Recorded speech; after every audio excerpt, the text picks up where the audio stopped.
أعوذ بالله من الشيطان الرجيم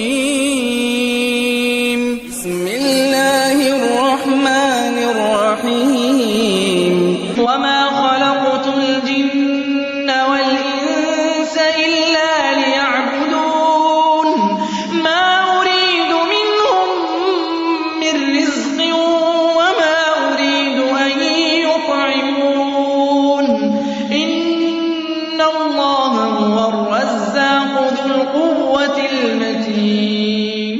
پیش خدمت ہے شرح کتاب التوحید لفضیلۃ الشیخ عبداللہ ناصر رحمانی حافظہ اللہ. جی.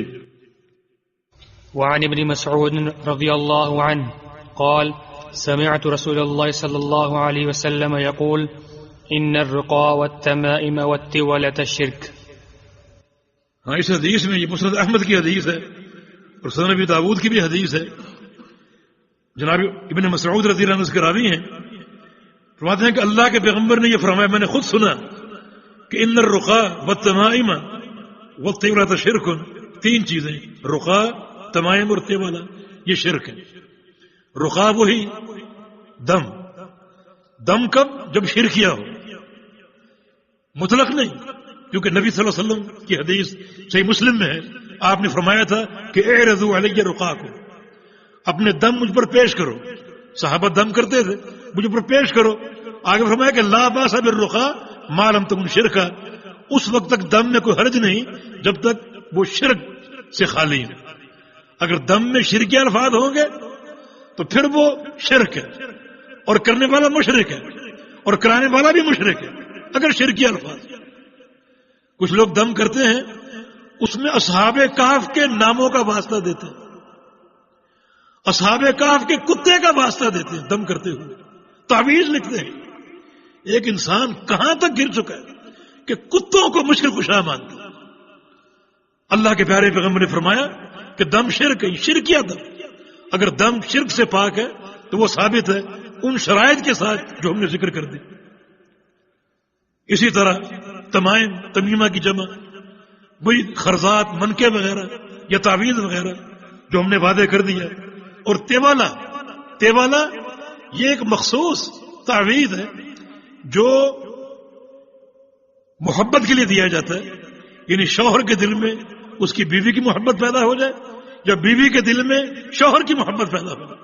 اگر شوہر بیوی سے دور رہتا ہے، کھچا کھچا رہتا ہے، تو یہ ایک تعویذ چلتا تھا محبت کو پیدا کرنے کے لیے. تیوالہ یہ ایک مخصوص، اس میں ذکر اللہ نہیں، یہ ایک مخصوص چیز تھی تیوالہ جو لٹکائی اور بنائی جاتی تھی، اور اس سے محبت کا جلب حاصل کرنا مقصود ہوتا تھا. اللہ کے پیارے پیغمبر نے اس کو بھی شرک قرار دیا.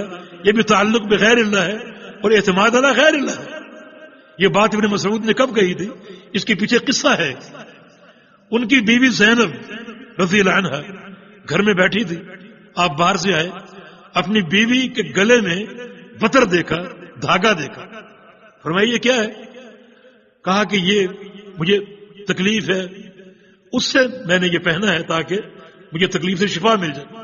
اس کو آپ نے کاٹا اور کاٹ کر پھینکا اور فرمایا کہ ان آل عبداللہ اغنیاء من الشرک، عبداللہ کی آل، عبداللہ کا خاندان شرک سے بری ہے، یہ عمل شرک ہے.